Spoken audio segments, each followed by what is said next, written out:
Isa na namang pangdiinang pang-ulam ang ibabahagi ko sa iyo, Pisyan.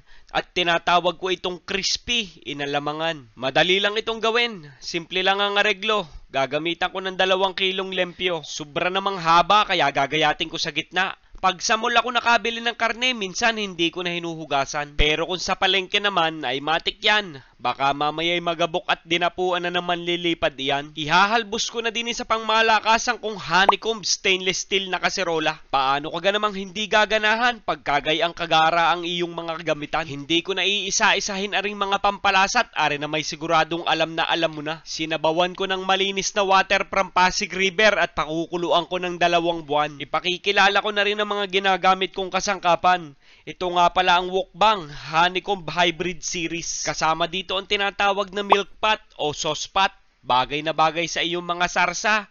At 3 years warranty nga pala sila, kaya makakasigurado ka. Ito naman ang frying pan, ang halos madalas nating kinakailangan sa kusina. Meron din tayo ditong paella pan, o yung tinatawag na paellera. Ari naman ang likod na bahagi niya, ginamitan ng medical grade na kalidad. Stainless steel 316 kung pamilyar ka. Ari pa ang isa ko sa madalas na pakinabangan, double handle wok. Tama-tama ito sa mga lutong maramihan. Meron din yan taklob na kasama. At ari naman sadya ang aking ipagyayabang.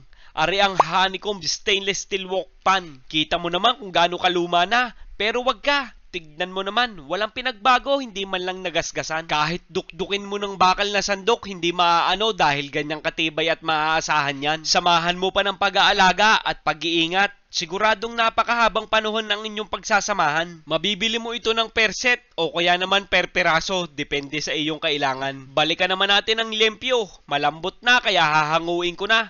Pahahanginan para mas maganda ang kalabasan pag pinirito siya. Gagamitin ko na rin ng paelyera. Maganda rin itong paglutuan lalo na't 1 kilong talong ang aking pipirituhin. Napakasarap paglutuan. Pantay na pantay lagi ang dali dyan. Subok na subok ko na. Dini naman tayo sa double handle wok pan. Minantikaan at siguradong may magaganap na digmaan. At siya nga pala, double purpose aring takip niya. Minsan pwede rin pananggalang. Oh, yan, sige. Pumutok ka ngayon hanggang sa manawa ka. At napansin ko lang, Pisyan, meron palang sumuloy na puno ng sili dini sa aking likuran. Mapapakinabangan ko ore, kaya agad kong tinalbusan. Ganito lang ang gagawin mo dyan. Hihimayin ko ang dahon bago piprito ko lamang sa loob ng 10 segundo. Mag-iingat ka lang at medyo natilamsik yan. Pang burloloy mamaya para mas nakakaakit tignan. Ay, sa ganda ka naman ng ating lechong kawali. Busang-busa, kaya mag-isa ka na ng bawang. Bagos pagkatapos iigisa mo na din ang sibuyas. At isa lang naman ang estilo ko dito na lagi kong sinusundan. Hinog na kamatis, first batch muna ang gagamitin sa paggawa ng sarsa. Gisahin mo hanggang sa makuha mo ang ganitong itsura. Saka tayo maglalagay ng gisadong alamang, yung medyo manamis-namis at may kaunting anghang. Sangkutsahin mo hanggang sa magamoy singit ang kapaligiran. Ari ang sabaw ng pinagpakuluan. Napakasarap na niyan. Maniwala ka sa akin, paminta na lang at asin, wala ka ng ibang kailangan. Hahaluin mo na lang ng isa at iyan na may ayos na.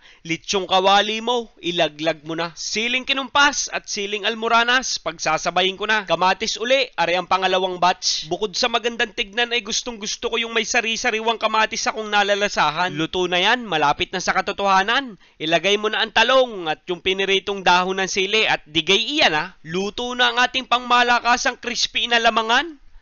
Ay ina!